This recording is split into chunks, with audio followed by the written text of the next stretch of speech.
I'll be taking you all to a storehouse in the Bales. Leave anything you don't need behind.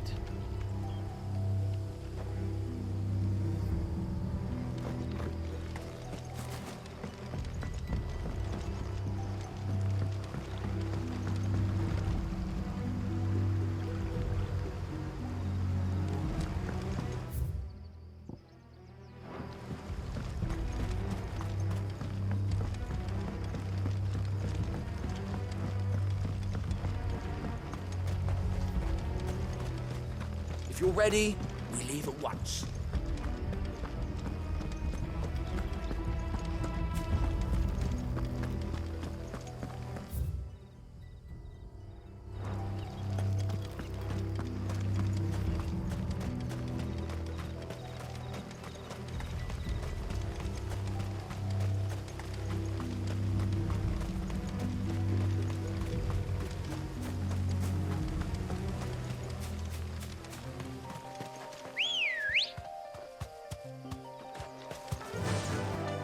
Run like the wind.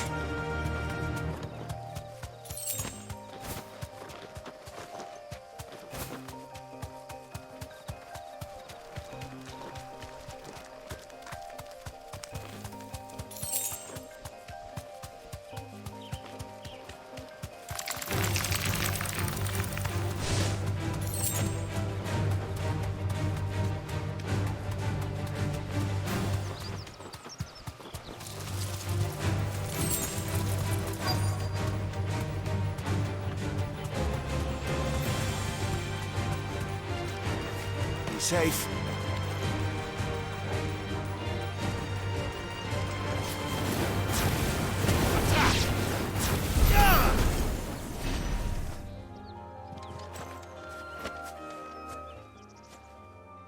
Oh, there you are, Sid.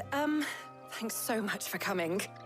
The, ruins are just over there, as is the creature I told you about, I'd imagine. Would you mind? Of course. I'll be right back.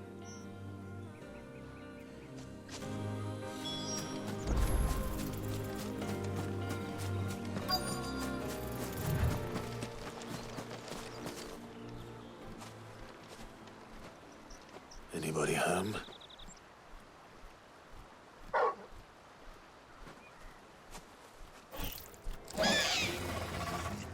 This must be our unwanted visitor. Time to go.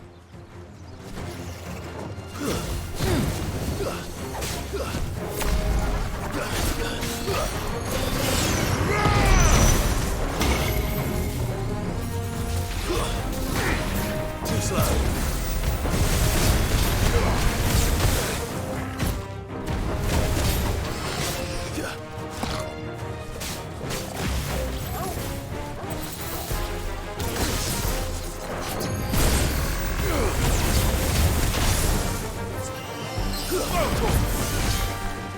Nice try.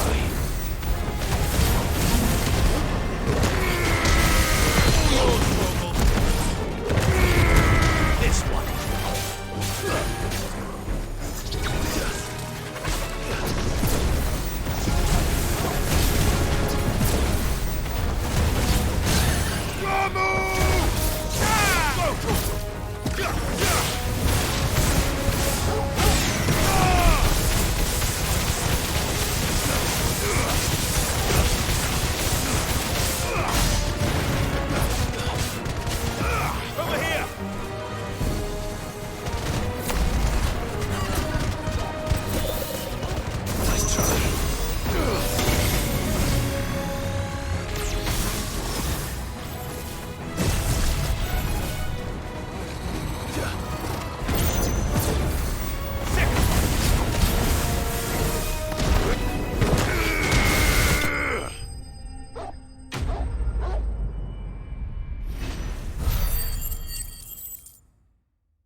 The things I do for you, Mid.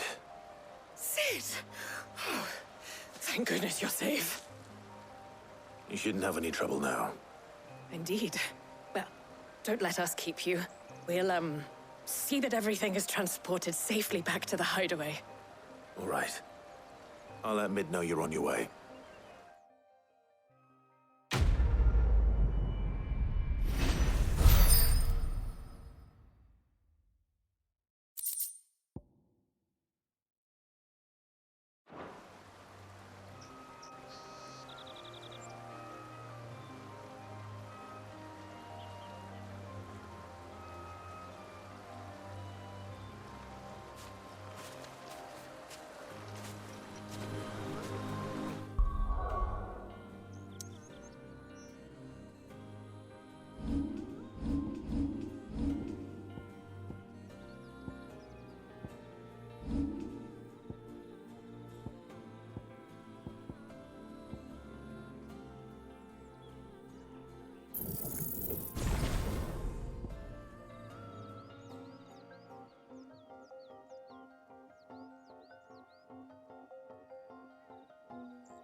We're seeing troops amassing at every border.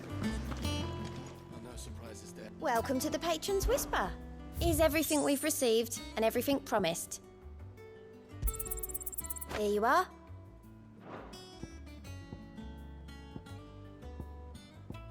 Best of luck out there, Sid.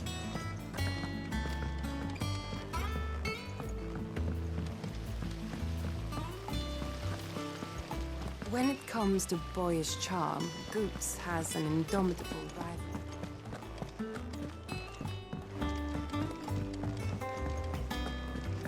Think Mid might need some help.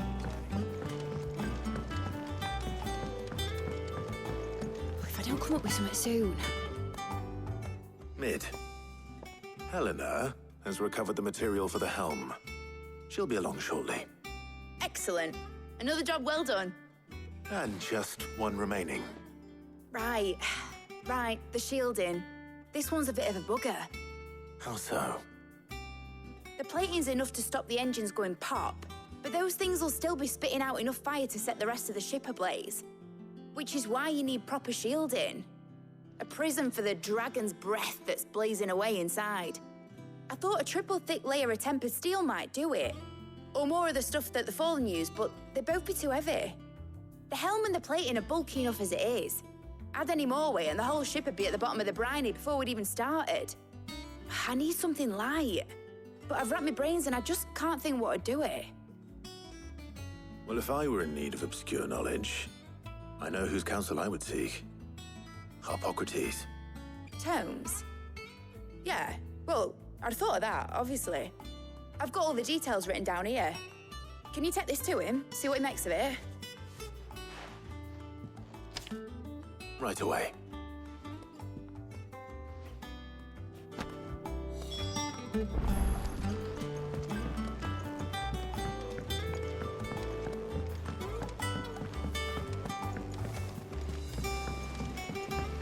Editors started reading books that don't have any pictures in.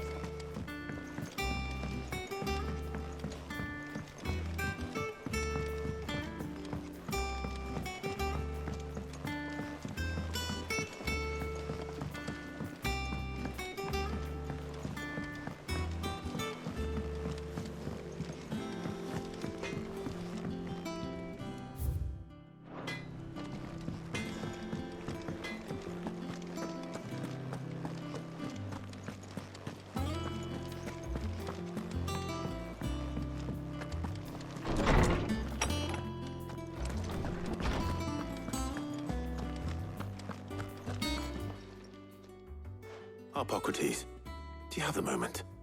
For you, Clive, always. Well, actually, it's for mid this time. Could you take a look at this?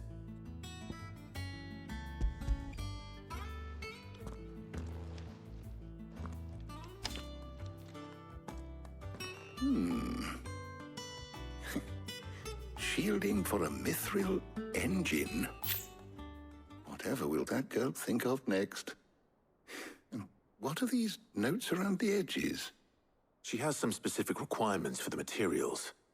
The shielding needs to be able to resist extreme heat on the inside, and yet remain cool enough on the outside not to set the ship alight, while also being light enough not to sink it. As you can imagine, she's struggling to find anything that meets her needs. I see.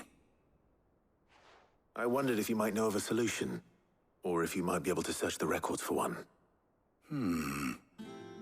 Perhaps it is not a different material she requires, but a different approach. What do you mean? Consider the lake we have made our home. Its blighted waters eat away far more quickly than fresh water or even brine, at timber and steel alike. And yet, we have made a home here from those very materials nonetheless. We have. But Bardolph must varnish every board twice over to keep it from rotting. And Obelus complains that without a constant supply of pitch. I see. Early Gregorian histories speak of a preparation known as moon dew. It is said to be able to resist even the most ferocious flames. Before the dragoons tamed the worms and wyverns of the realm, nobles would daub their castle walls with it in order to guard against dragonfire. So if we could recreate it... It might be applied to some material or other in order to provide the protection Mid requires. As to how best to apply it and to what material, perhaps Bardolph and Obelus might be of assistance. I shall speak to them and see what wisdom they might have to offer. If you would be so kind as to procure the necessary ingredients, I shall discuss the specifics of how it might be most effectively put to use with our two friends. The knowledge of the past may yet prove useful to we of the modern era. Thank you, Harpocrates. And since you're asking others to help you, perhaps I should too.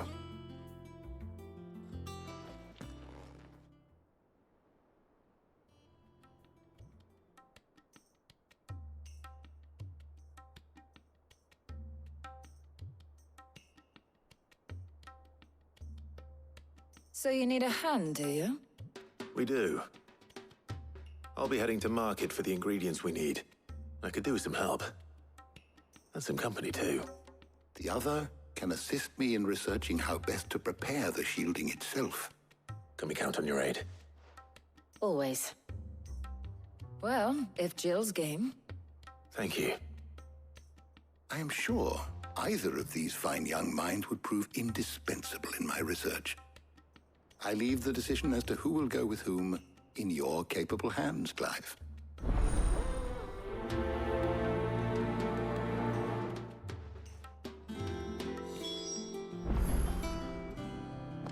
Shielding that guards against even the most ferocious flames. We could have done with some of that on Drustinus. I doubt I would have survived that place with or without it. A trip to Northreach, though, I think either of us could handle.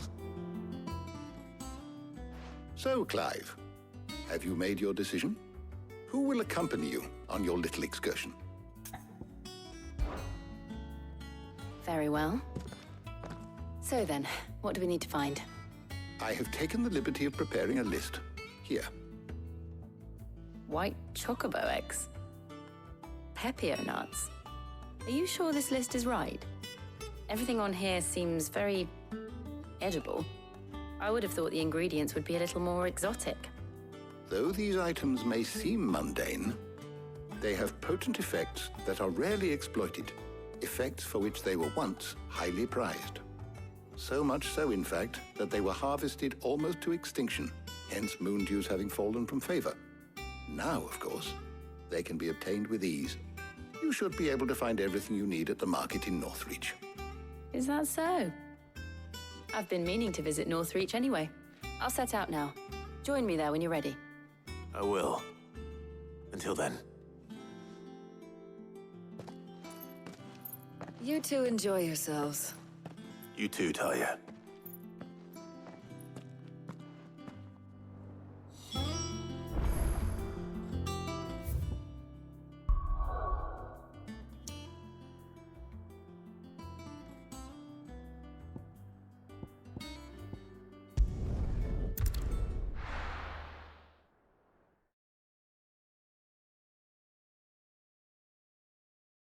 Now, where's Jill?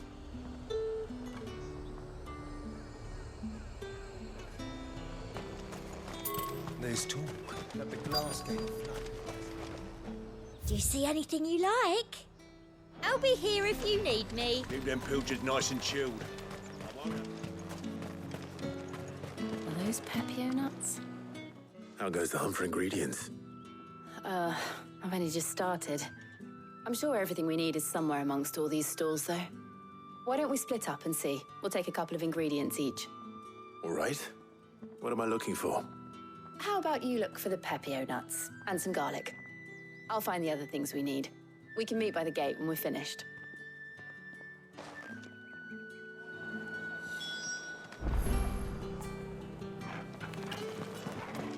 Up! You'll not find a bruised pig. Fresh cuts. Come and get them before they're gone. Any friend of the innkeeper is a friend of mine. I trust it's all here. Keep fighting the good fight. How the hell is anyone supposed to afford that? Oi, don't touch anything. If that's what you want. And if that's what you want. That's everything. Let's see how Jill's getting on.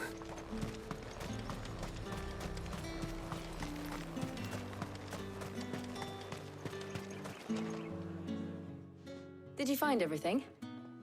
I did. Here.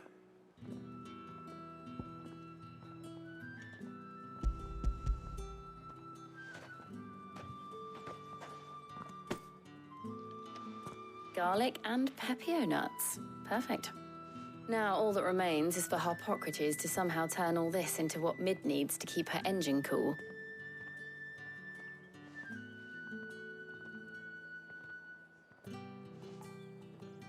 But before we head back, would you walk with me a while?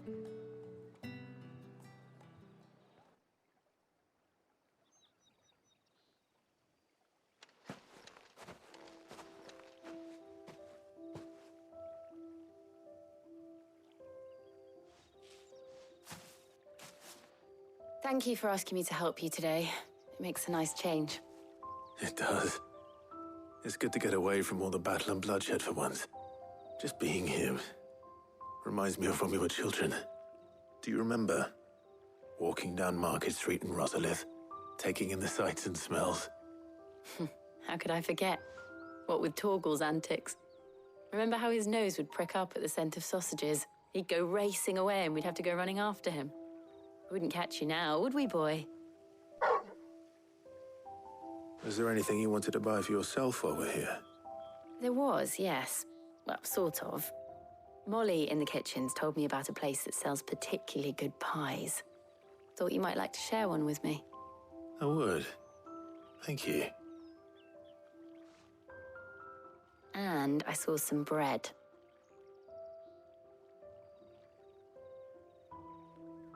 Big white cobs like the baker back in Rosalith used to make. What do you think? I thought we might get some soup to dip it in. But then I tried a slice of the butcher's dry-cured ham and it was just, oh. You all right? Sorry. It's just, you're right. I really do feel like a child again being here with you.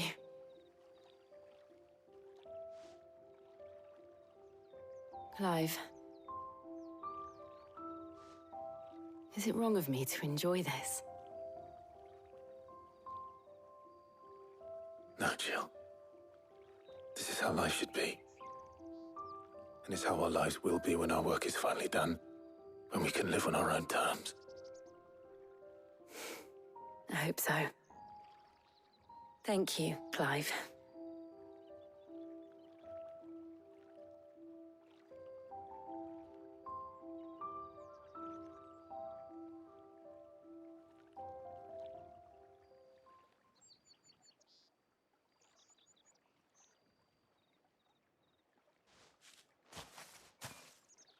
Well, I suppose we better be getting back. I need to give these ingredients to Harpocrates and Talia. I'll see you at the hideaway. Take care. I will. You too.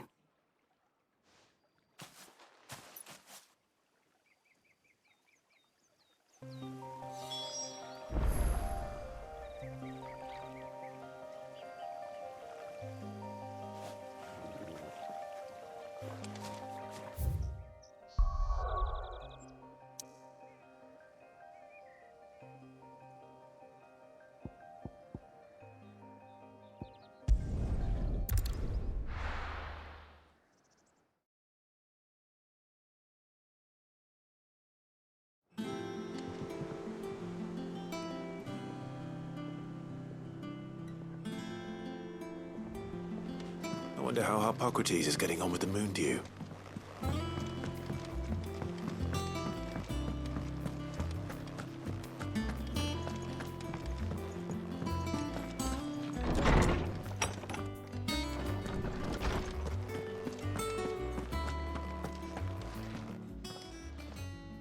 How's work on the shielding progressing, Harpocrates?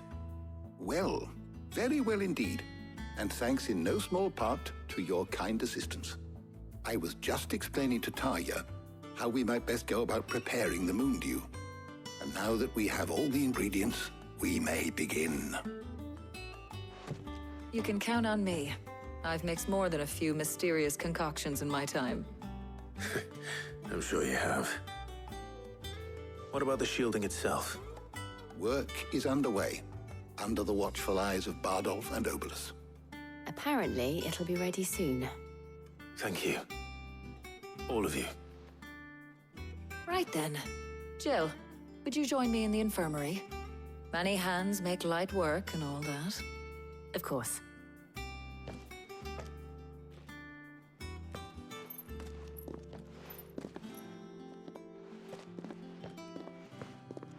Oh, and Clive, thank you. It was nice, just being with you.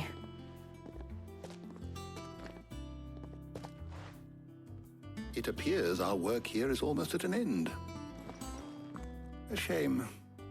I was enjoying playing the man of action for once. When both the shielding and the moon dew are ready, it will merely be a matter of applying the one to the other. Followed by a rigorous process of testing and retesting, of course. Perhaps someone ought to warn young Mid of that. Leave it to me. Thank you, Harpocrates.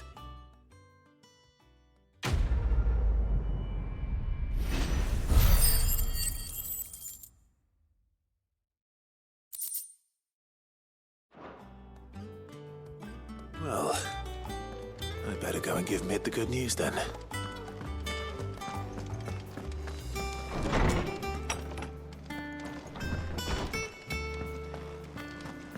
Thanks to Sid. I heard what you told Nan about Kupka. Hopefully all our old friends can rest easy now.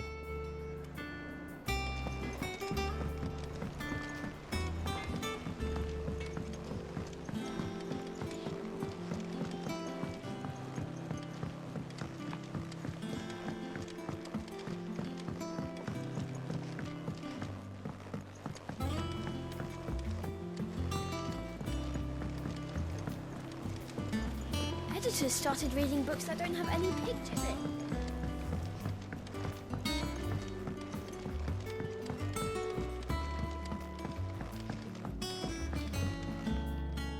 Sorry to keep you waiting, Mid. But you'll be pleased to know that work on the shielding is underway. You found something for it? In a manner of speaking, Harpocrates knew of a substance that's highly resistant to heat. A coating that should provide the protection you need. He's supervising the construction and testing of the shielding as we speak. Brilliant! I knew you wouldn't let me down. Don't thank me. I'm just the errand boy. Right then, better start working out how to bolt all these bits together. To the Black Hammer!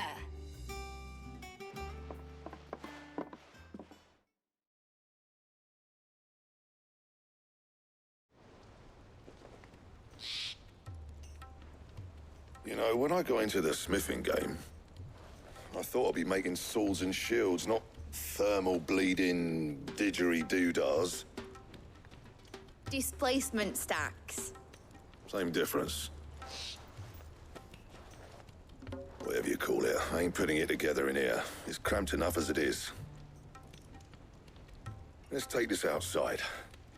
Mid, you get all the parts lined up on the deck. I'll take care of the rest. On my way. Oh, and bring me the biggest hammer you can find. This is gonna require some precision walloping.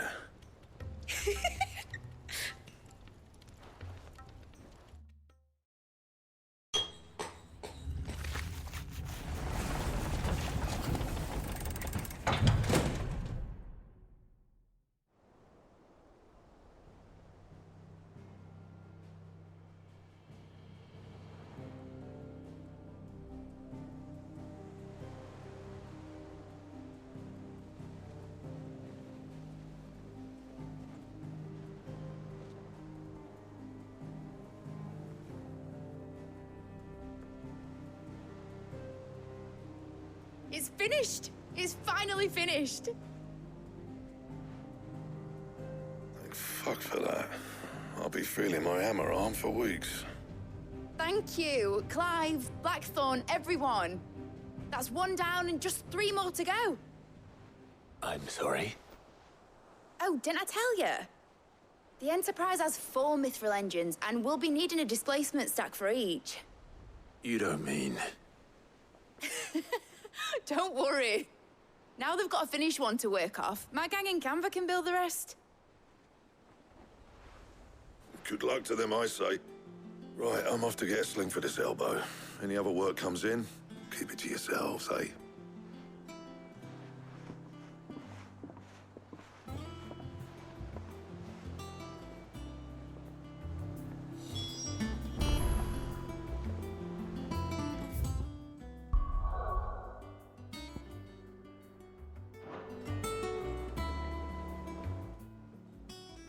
What's the matter?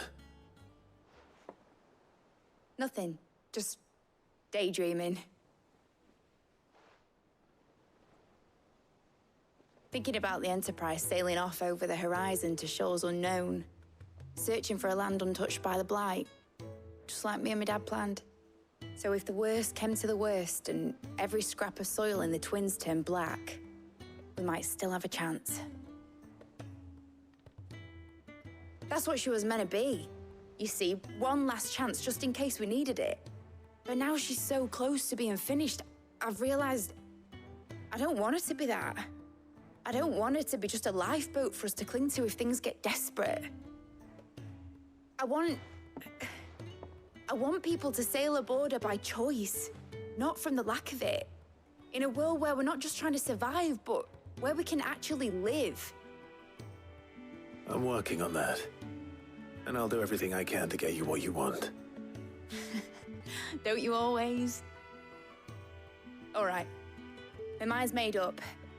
As soon as the Enterprise is fit to sail, I'm putting her under your command. Sod our plans, I'm trusting in yours. Are you sure about this? Something tells me it's what my dad would have wanted. He'd be proud of you. You were gonna visit his grave, weren't you? I was. And you can come too now that your little project is finished. Right. There's just one thing I need to finish up first. Won't be a mo. All right. I'll let Otto know you're coming. Meet us in the mess when you're ready. Aye, aye, Captain.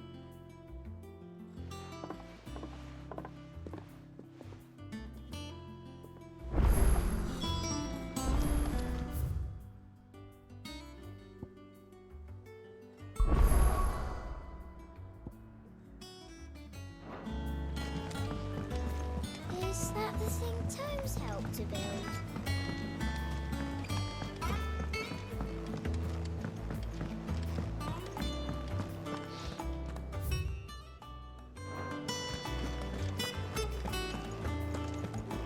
He cracked the crystal too.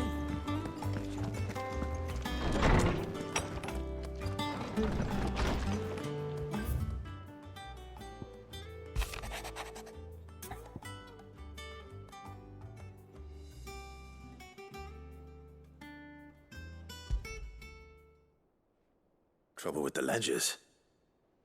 Shouldn't he be asking Otto for help?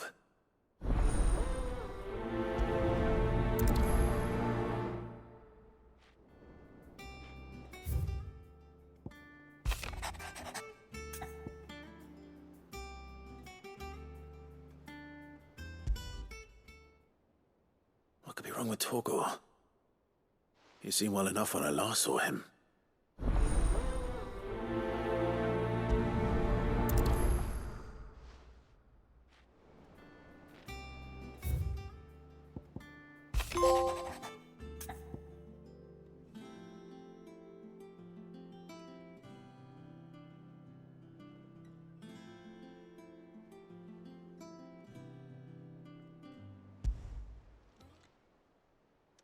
I've...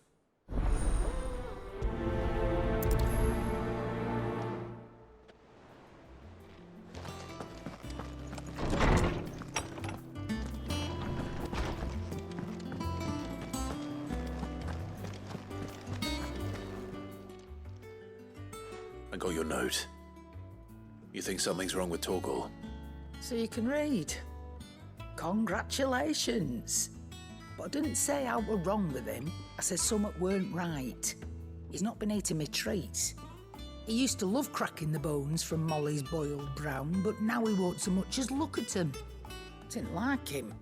Which is why I'm of a mind that his mind's on something else. You've not been working him too hard, have you? No harder than usual. Is that it, boy? Do you need a rest? What was it he said he was? A frost wolf? That's what the lawsman seems to think. Then maybe this all has something to do with whatever it is that's woken inside him. I suppose things have been different since Rosalith. Perhaps Hippocrates knows something. Instead of everything, you mean? Perhaps.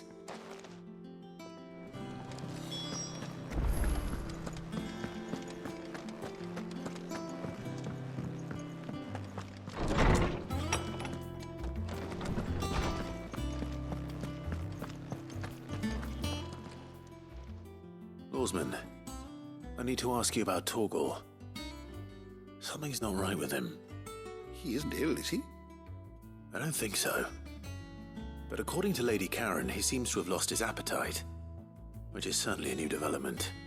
She says he's hardly been touching his bones of late, and she believes it may have something to do with what happened at Rosalith Castle. I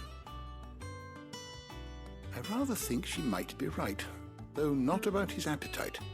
All canids are instinctively inclined to crack open bones for the rich marrow that resides within, and I see no reason why a frost wolf should be any different. Accordingly, I suspect it is not a lack of appetite that afflicts Torgor, but a surfeit of it. If we assume that his newfound magics require additional nourishment to sustain, it may well be that the bones Lady Karen is accustomed to providing are no longer sufficient. Frost wolves, after all, habitually prey upon far larger animals, whose bones may yield altogether different nutrients. As to where one might find a suitable substitute, some antelopes that graze the meadows of eastern Rosaria have been known to grow to a size more than double that of their lesser cousins. I don't recall ever seeing any that large. And little wonder. The oldest and largest such creatures rarely leave the safety of the highlands for fear of predators. The last elder antelope sighting I recall hearing about took place near Cressida, and that was long before the village was abandoned. Even so, it seems like a good place to start. Good hunting, Clive.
Good girl. Faster!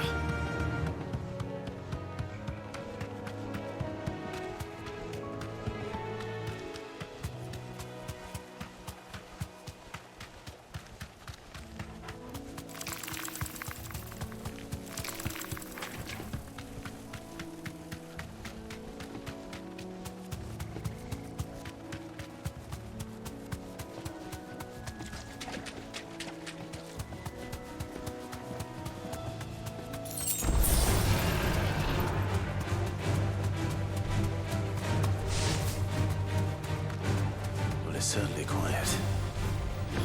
If I were a giant antelope, it would seem like just a place.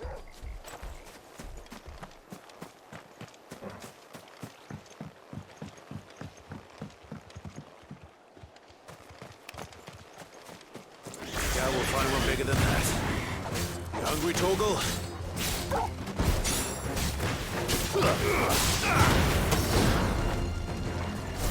Go, Torgal!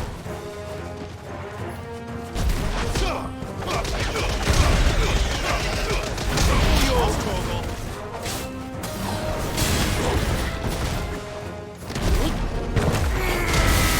Torgal, kill!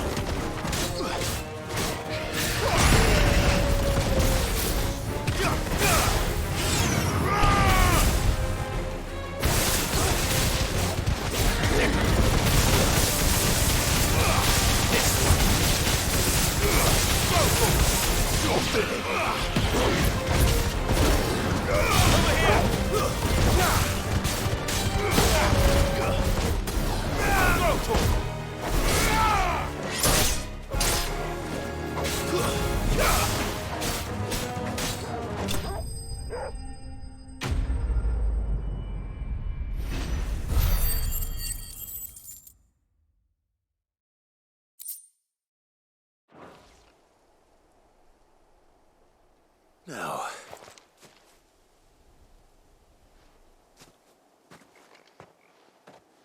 Will it be enough, I wonder?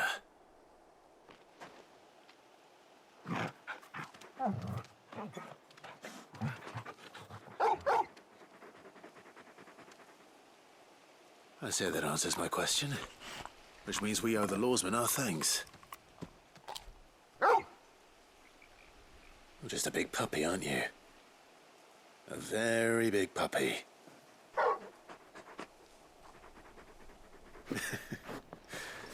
You do know you can take that with you, Torgal. Lady Karen will be relieved to hear you've got your appetite back. Come on, boy.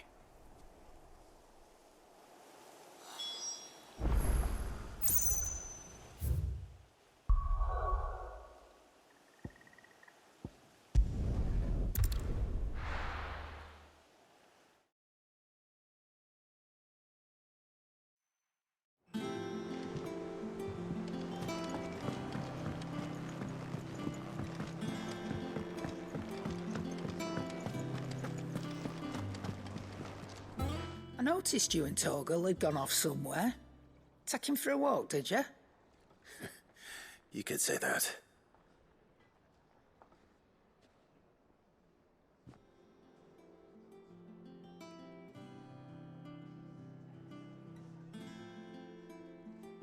So, Molly's leftovers weren't good enough, eh?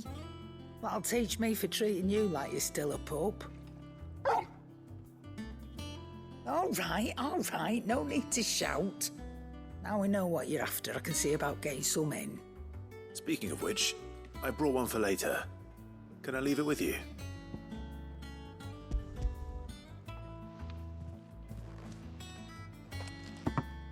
You can, aye.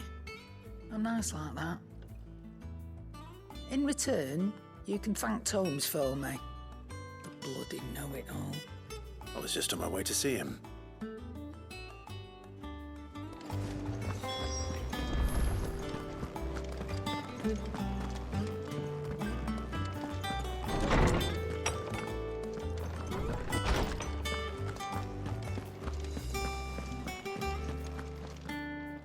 Ah, Clive.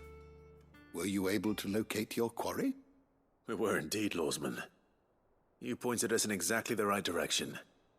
And Torgal's been a very happy hound ever since. Very good, very good.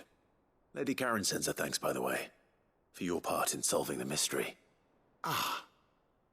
But that reminds me. After your last visit, I found myself pondering Torgal's talents. Do you recall our conversation concerning Lady Jill's role in Torgal's transformation? About how she somehow woke the power within him. Precisely that. A reasonable conclusion, I thought, but one which raised certain questions in my mind. You see, the Fenrir of legend served Shiva and Shiva alone, and while the powers attributed to him are certainly impressive, the records imply they are somewhat different in nature to those you described Torgal as having used. What are you suggesting? That Torgal may be the beneficiary of more than one icon's power. Consider that in addition to Lady Jill, he has served as a loyal companion to you, your brother, and even the late Cid. In short, the icons hitherto near at hand, or should I say at paw, have been diverse and plenty, and that number has only grown as the realm's dominance have fallen to your sword. One can but speculate as to how all of this has affected Torgal. He has seemed more fierce of late. And if I am not mistaken, he will grow fiercer still. We are fortunate indeed to be able to count him amongst our allies and not our adversaries. Oh, he's more than an ally. He's a friend.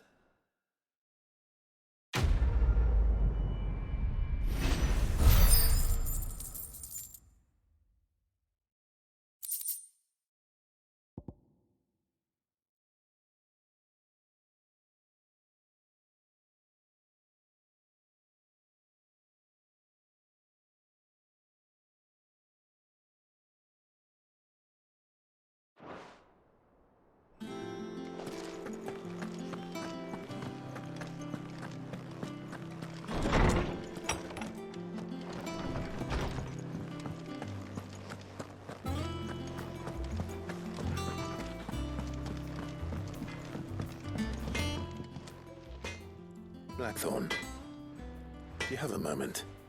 Not really, no. This won't take long. I just wanted to ask how you're getting on. August was worried about you, and you might still be doubting your craft, even after learning the trick of that cuirass. Is there something else weighing on your mind? Perhaps sharing your thoughts might help. That bastard's like a dog with a bone. Still, you've got a keen eye, I'll give him that. He's just, well, Karen showed me something I've never seen before. And that was? A sword. An odd-looking thing with a single-edged blade. The metal itself wasn't anything to write home about, but fuck me, the edge on it. You could slice a man clean in two with a weapon like that, and he'd be halfway home before he even realised he'd been cut. So that's what's troubling you? Nah. Not troubling me exactly. More distracting. Can't stop thinking, how do you get an edge that sharp? It's driving me mad. And if you knew how to do it, we could arm the curse breakers with even better blades. That's about the size of it, yeah. I'll see what I can find out. Sharper swords are always welcome. And we can't have our master blacksmith being distracted. You're a soft touch, you know that. But I can't say I'm not grateful for it. Good luck, eh? Thank you.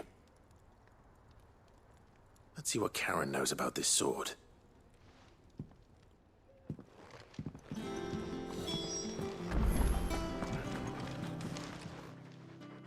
You're looking well, Karen. What do you want? Out with it. I want to know about the sword you showed Blackthorn. Single-edged and extremely sharp. Running around after him again, are you? I suppose I am, yes. But I need to help him find out how to work an edge like that. It's driving him to distraction. Little wonder, I suppose. There's not many like that make it as far as the twins, and those that do go straight into private collections. Which made it nice and easy finding a buyer. Can you tell me who bought it? Where is it now? You think I tell people who my clients are? Suppose you're not likely to go nicking him off me, are you now? Fine. If you stop mooning at me like that. Lord Ignac's the man you want. Dalmecian bloke. Collects weapons and the like. And he's got more money than sense, which is why he's one of my favourite clients. Reckon he'll still be at the inn in Dalamil, where I left him. Thank you, Karen. Oh, and he's a touch eccentric, if you take my meaning. I appreciate the warning.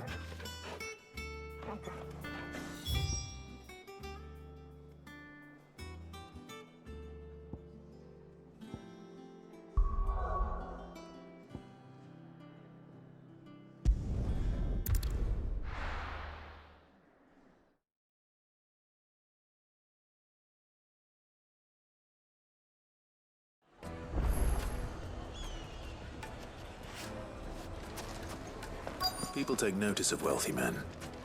Shouldn't be too hard to track down Karen's collector.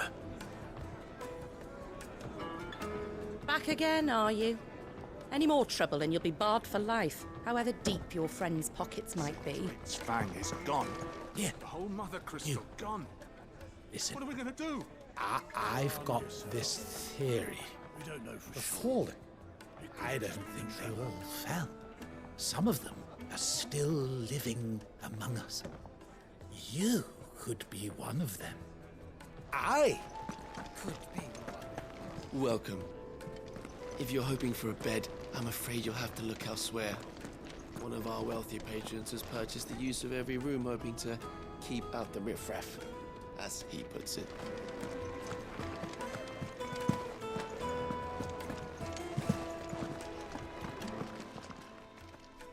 My reputation will be ruined! Ruined! Calm yourself, Lord Ignac, I beg of you, before you do yourself a mischief.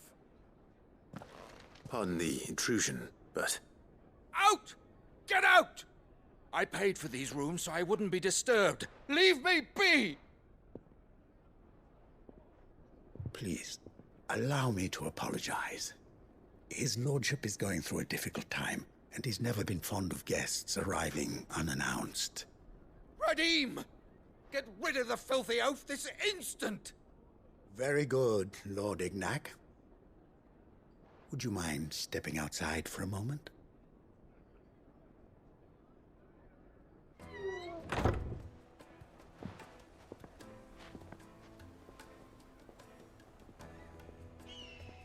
I'm sorry if I've caused you any trouble. That? Oh, no. That's just how his lordship is. Though the morning's events have left him somewhat fractious. He has been dispossessed of his luggage, you see. The thieves also made away with a considerable amount of coin. Coin the innkeeper will soon be keen to collect. I don't suppose a certain blade was among the stolen items. A single-edged sword. It was purchased from a merchant friend of mine. Ah, you know Lady Karen. Yes, I'm afraid it was. Then I'll retrieve Lord Ignac's luggage. But I have one condition. You have but to state it. You are welcome to anything that is within my power to grant. I want an audience with Lord Ignac. A few minutes should be enough. Then I'll be on my way. A condition I would be a fool to refuse. Of course, you shall have your audience. I don't suppose you saw where the thieves went. I did not, no. Though some discreet inquiries made on his lordship's behalf mean that I know where you might find them. The bandit's bed. Every ill-gotten coin in Dalamil is said to pass through that disreputable corner of the Valcroy. And that's where I'm heading. I shall speak to Lord Ignac in your absence, and arrange for an audience upon your triumphant return. That will be very kind of you. Farewell, and best of luck.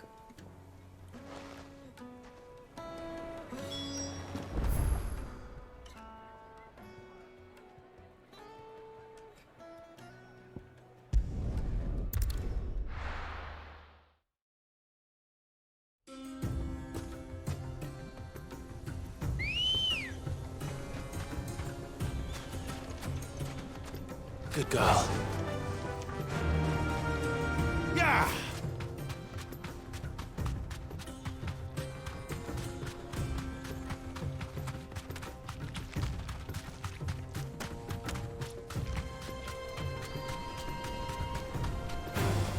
Time to fight.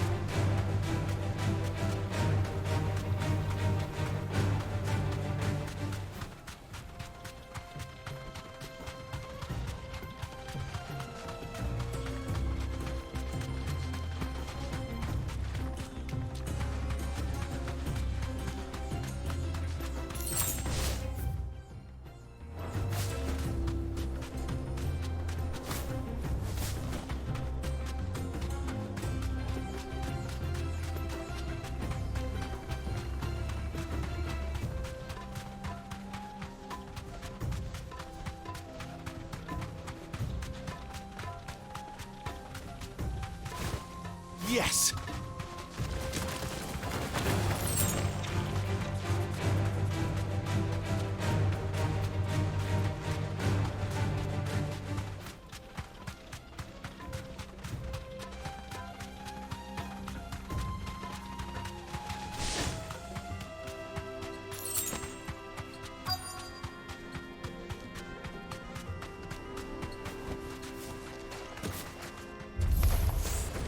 Got company! Come on, lads, let's tear the bastard's head off!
This must be Ignac's luggage. Nothing seems to be damaged. All right. Let's get it back to Dalamel.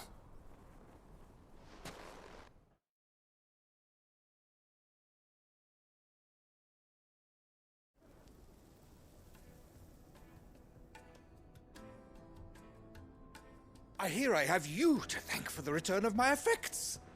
What shall I call you, my good man? Wyvern. Glad to make your acquaintance. A formidable name indeed. Well, Wyvern, I appear to be in your debt. Redeem here tells me you wished for an audience. Is that all?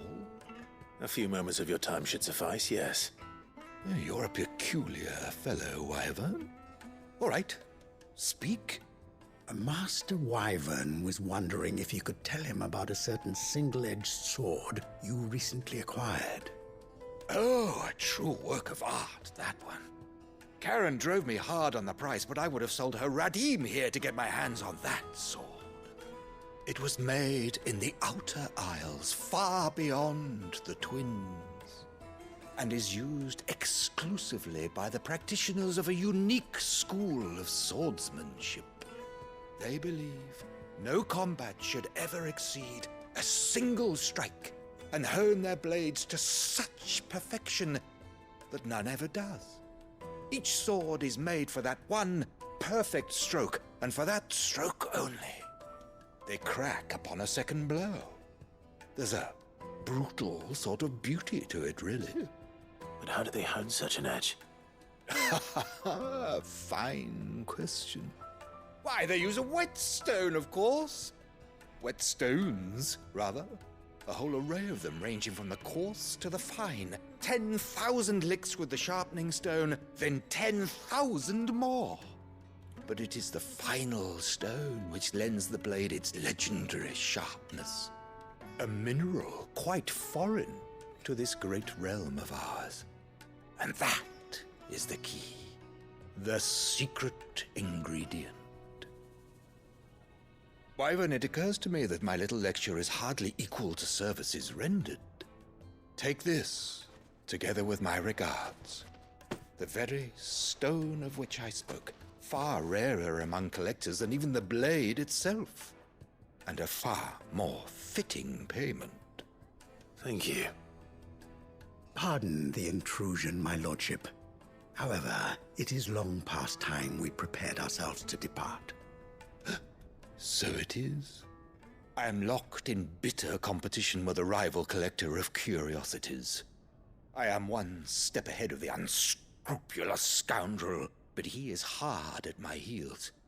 Are there many other collectors out there?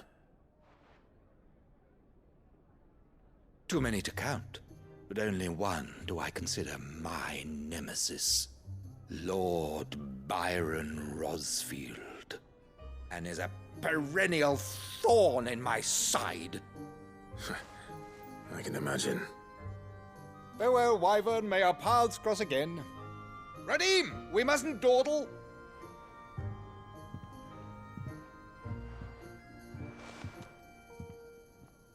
I think his lordship is rather taken with you, Master Wyvern. Thank you again for your assistance. Coming, my lordship. I'll be right there.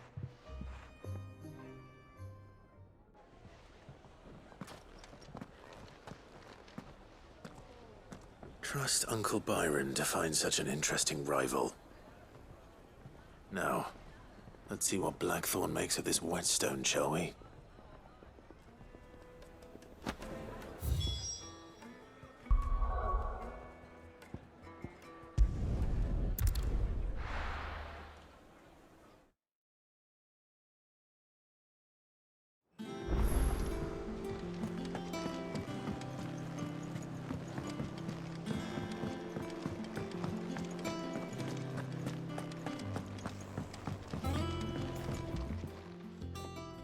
Sorry for the wait, but hopefully you'll agree it was worth it. You learned something about that sword, then? I did better than that.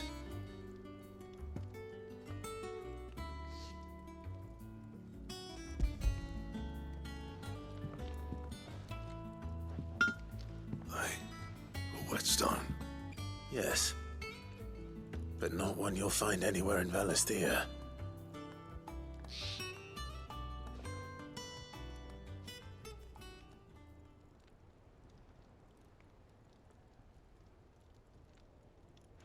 No wonder I couldn't get the same finish on the grinding wheel. One hit and all done, eh? Might not be so bad if all you ever fought were duels. Good luck on the battlefield. Your second opponent would be your last, no matter how good you were. Even so, is there some way it could be used to give the Cursebreakers an edge? I think so, yeah. With this whetstone and the right kind of steel, I could probably even make a twin of the blade that rattled me. But there'd be no replacing this little rock once I worn it down to a sliver. I reckon we get a dozen swords from it, if that. Swords that the curse breakers wouldn't know how to wield properly, and that would see them through a single fire piece. Nah, no point trying to copy that thing. Be about as much use as a wax anvil. But finishing our blades with a whetstone this fine, now that's something to consider. And what's finer than fallen masonry, eh? Or more hard-wearing, for that matter. Just imagine it. Good Valisthian steel with an edge as sharp as any found in the Outer Isles. I won't make a copy, nah. I'll make something much better. I'm sure the curse breakers will be delighted. Just don't push yourself too hard. Don't you worry about me, Sunshine. I've been working day and night since I was half your age, and I'll still be here when you're long gone.